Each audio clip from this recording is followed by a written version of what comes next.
пред јавноста и пред луѓето кои што секогаш милуват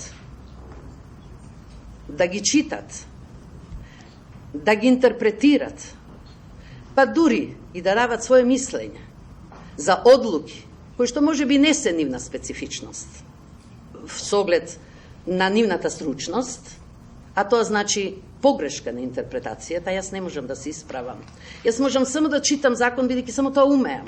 И затоа ви го прочитав членот 19, членот 26, членот 30 и правилникот врз основа на кој што ова Државна изборна комисија донесе одлуки.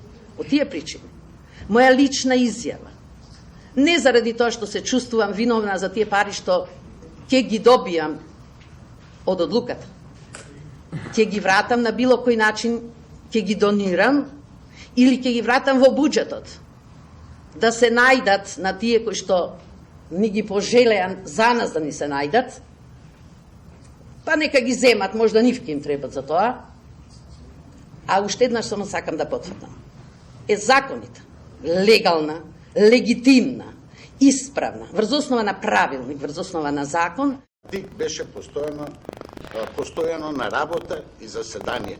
Двојно повеќе работни часови од со закон предвидено работно време.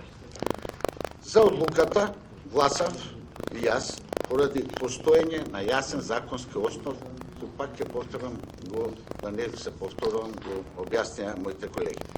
Дезинформација се дека ДИК зема прекувремени часови за дополнителната своја работа, дневници и други додатоци, бидејќи тие не се предвидени во законот. Едноставно, Државната изборна комисија донесе подзаконски акт, за основа на кој донесе одлука за одреден надоместок, како што е предвидено во изборниот закон и во член 19 и во нашиот правилник.